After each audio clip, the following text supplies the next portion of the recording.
Hi everyone, this is Minisa Robinson, and in this video we are going to be talking about how to add color to a wood burning. I will be adding colored pencil and acrylic paint in this project. I also have this entire wood burning project as a real-time full-length video tutorial on my Patreon page. So if you haven't joined me on Patreon yet, please take a moment and jump over to Patreon and check that out. Before we start adding any kind of color to a wood burning, it is very important to remember the safety aspects of wood burning. Always burn on unfinished wood only. If you do want to add color to a project, that's great. Just make sure that you add color at the very end of the project so that you are not burning over any kind of pigment or color in any way. Doing so could possibly produce potentially toxic fumes that you could breathe. So never, ever, ever burn over color of any kind. Always wait until your burning is finished, then add the color. The second point you need to know when adding color to a wood burning is if you're using colored pencils, they are going to create a much more subtle version of color for your project. They are not going to be opaque and overwhelming to your burn, which is great if you want subtle color. Keep in mind that if you burn an area really dark, colored pencil will not adhere to the wood. It just won't stick. There's nothing there for it to grab onto. So if you do plan on adding color, you might want to burn those sections a little bit lighter and a little bit less so that there is a little bit of wood for that colored pencil to grab onto. Now, if you are going to apply colored pencils over completely unburned wood, you can build up enough layers to create some pretty strong and vivid colors. But if you are looking for a more opaque kind of color, you might consider using acrylic paint. Acrylic paint can be used in thin, watered down washes to create a more transparent color, but if you want really nice opaque and solid color, then acrylic paint is a great way to go. If you don't thin down the paint, then you can easily apply more solid colors over areas that have been wood burned. Now remember, there are lots and lots of other options for color, but in this video we are going to be talking about colored pencil and acrylic paint at this time. So when using colored pencils, I prefer to use the Prismacolor colored pencils, and I usually start with white so that those white areas stay kind of pure, and I start with the little highlights in the eyes and try to make those come to life, and then I'll start working on some of the other wider sections of the fur, just using a back and forth motion. So for some of these colored pencil areas, I'm going to go ahead and speed up the footage a little bit. I'm really just drawing over the top of the wood burning with the colored pencil. You'll notice in some of the sections where we added just some really light strokes, those will start to show up a whole lot more as we go over these areas with the colored pencils. It helps when working with colored pencils to keep those points fairly sharp. If they get too dull, it's hard to get the color pigment in some of those deeper recesses in between the burn strokes, especially if you were kind of pushing down a little bit hard while wood burning and kind of denting the wood. You're going to find that a duller point is going to have a harder time getting in between those spaces. So try to keep the tip of your colored pencil a little bit sharper. Now I'm using a fairly light pressure when adding this colored pencil. You don't need to push down really hard. In areas where the wood has not been burned very much, it will pick up the pigment from the colored pencil quite well. So really don't force it. You don't have to push all that hard. So try to keep a little bit of a soft pressure. Now, if at first you feel like you don't have enough pigment on there, you can go back over and build up layers. That's a great thing with colored pencils. Next up, I'll be using pale sage for the eyes, but you can really use any kind of a soft sea green color. In areas where you have burned a little bit darker, such as the eyes, you'll notice that it may take a few layers of colored pencil to kind of overlap and build up the colors that you're actually looking for. Next up, I'm going to be using the color sand to add a little bit of yellowish spots within the eyes.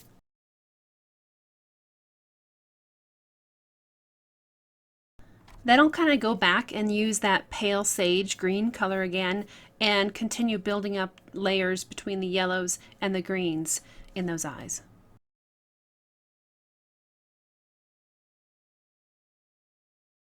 Then I will switch over to the nose, and I'm using peach to lay in some of those lighter pinky tones within the nose.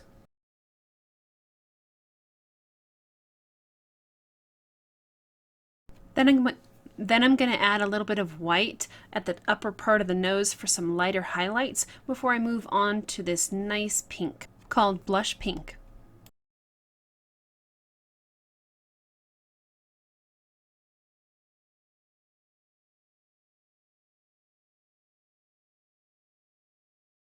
Next up, I'm going to use Mahogany Red to create some nice darker tones within that nose.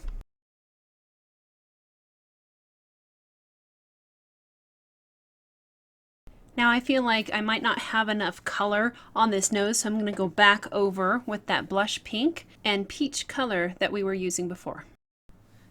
Next, I'm going to use the color Sand, which is kind of a light yellow, and go around the tiger's face and building up some of those lighter yellow areas.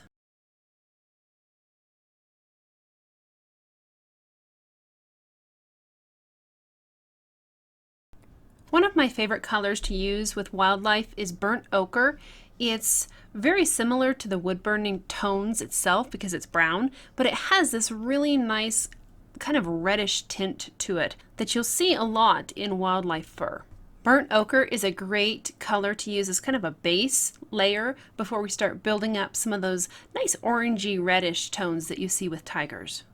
Another one of the reasons that I really like colored pencils to add color to a wood burning is because they are quite transparent when applied over the wood burnings. Because in areas where the wood has been burned a lot, it will not pick up that pigment and hold the pigment very much. So you're just kind of coloring mostly the unburned wood. So you're not covering over the wood burning, you're just kind of enhancing it, which is really nice. Now I'm going to apply yellowed orange over the top of that burnt ochre. Now the combination of these two colors is going to create kind of a nice soft orangey color.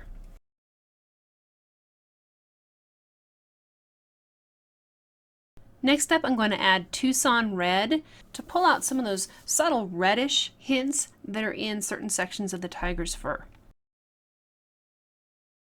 Once the tiger's head is pretty well colored in, I'm going to go work on the body and the paws.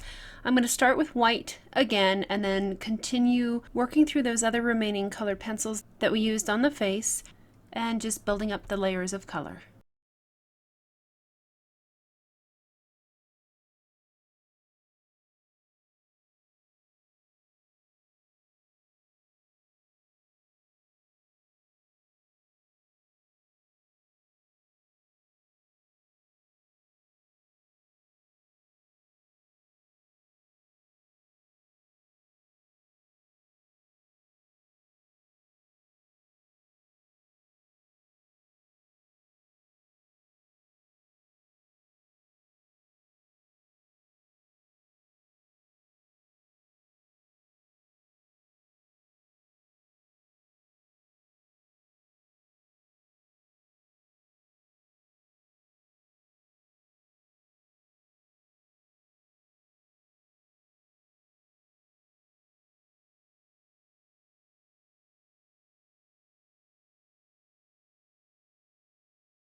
Okay, so there's that.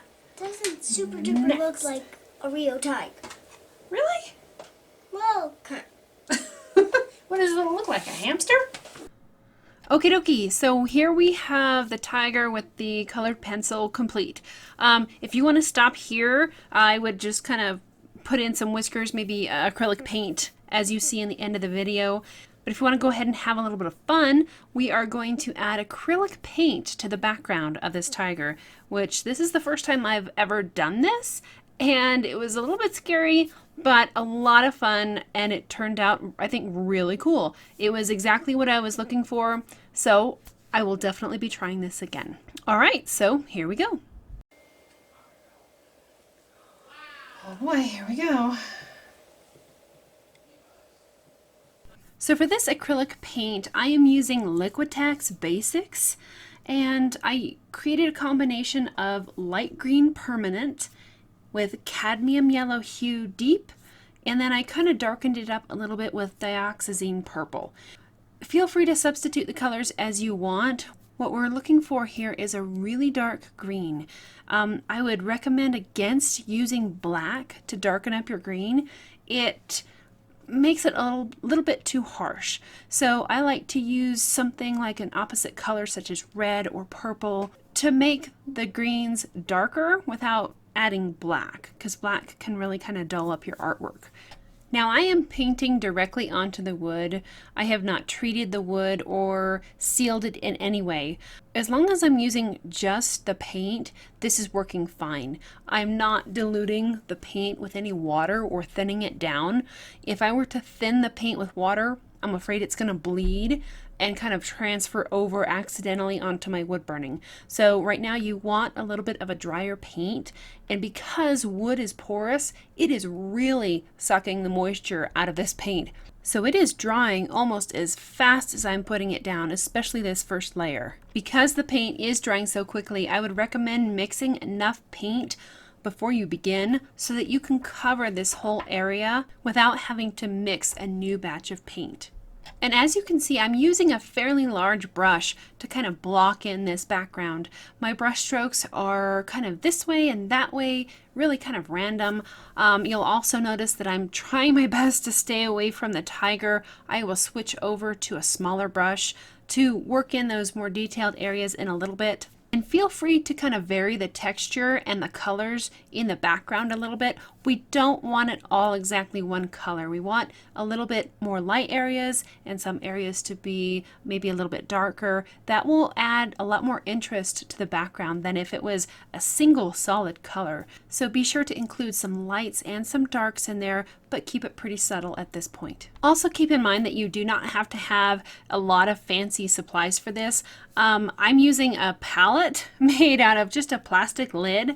I use a lot of little plastic lids for my acrylic painting because you can easily just peel it off when you're done. So any little plastic container or lid will be just fine for a palette. So now I have switched to a smaller brush so I can get a little bit closer to my tiger. I want to be really careful right now that I don't accidentally get this acrylic paint onto the tiger because it is drying so fast. I don't know if I'll be able to get it off of the wood burning. So really take your time at this point. Start putting that paint closer and closer to the tiger and then kind of blend it back out into the background for a more seamless feeling. And if you can't get into all the little tiny nooks and crannies of the tiger's fur with your bigger brush, don't sweat it. Here in a little bit, we will switch to a much smaller, like a really fine liner brush, and clean up any of those little edges that really need some more detail. So work on using the biggest brush that you can safely for now, and then switch to a smaller brush as we continue.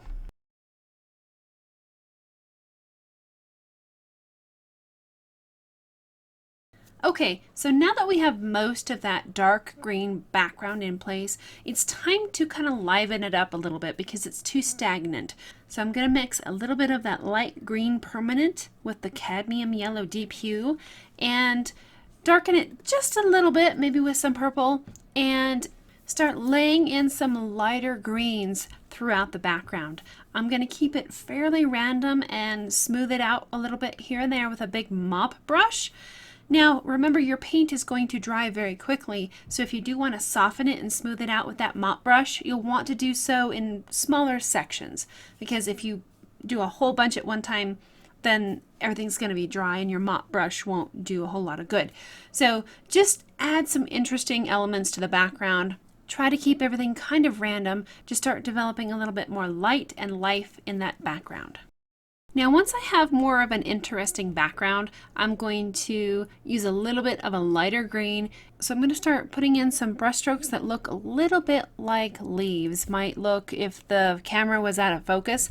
So I want the main focus of this project to be the tiger. So I'm going to curve a few brush strokes in from the outer edges in towards the tiger. That's going to make your eye more drawn to the tiger. So you'll see that I'll kind of direct my brush strokes towards that tiger as I'm putting in some of that leafy foliage in the background.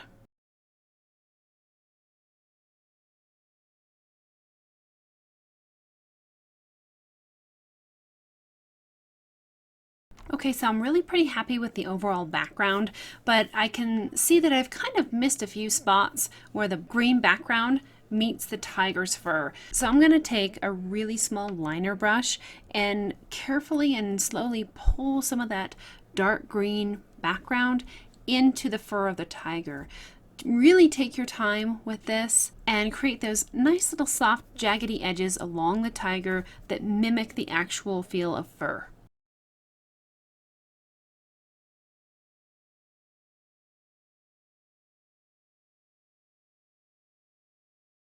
Okay, so now one of the last things I'm going to do with this picture is use a little bit of white acrylic paint and carry over some of the tiger's fur into that green background. So I'm using a liner brush, which is very small, and I am adding a little bit of water to my acrylic paint so that it flows a little bit better. If you find that you can't get a nice smooth line with that liner brush and paint, add just a little bit of water and that will kind of thin things out so you can get a much smoother line.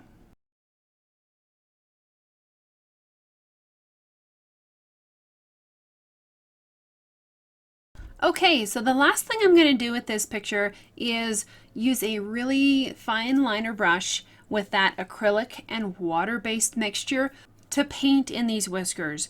Most of the time when burning wildlife pictures, I always burn around the whiskers, which takes a ton of time and it's very tedious. You have to really plan ahead and it's not very fun. I usually leave that section till the end because I don't want to do it. So I've been looking for a different way to create realistic whiskers in a wood burning. Since this wood burning has so much acrylic paint in it already, I really was excited to try to paint in these whiskers. Really take your time, and it helps to practice with the liner brush beforehand. Just get kind of a scrap piece of wood or paper, even a canvas, and load up that brush and see how it works. If you use it more lightly, it will create a lighter line. Now, as you can see here, I pressed way too hard on the brush and created a giant blob at the end of this whisker, and I was really frustrated because I'm like, oh no, what am I gonna do now? But that is the nice thing about acrylic paint. I let that white whisker dry and then used some of my green paint that I had left over and kind of painted over that whisker that was really bad and it had a big blobby thing at the end. And I blended that correctional green into the background so it didn't look off. I kind of blended it in so it looks smooth, and then I let that dry and then just tried the whisker again. So it may take some trial and error. That's okay. I would really recommend that you practice using these liner brushes beforehand because it saves you a little bit more time and trouble. But feel free. So we're just gonna start laying in some of these whiskers. If you thin the paint down with water so that it flows better, it may be a little bit more transparent. That's okay. Just go back over it a couple times to make the whiskers more opaque. So just add some more layers and that will kind of help correct that problem. Another thing to realize is that these tigers and large cats in general have a lot of whiskers. So It's up to you how many of these whiskers you paint into the picture. You can just do a few of the big ones and call it good, or you can really take your time and draw in lots and lots of different little whiskers. So feel free to have fun with this stage and put in as many whiskers as you'd like.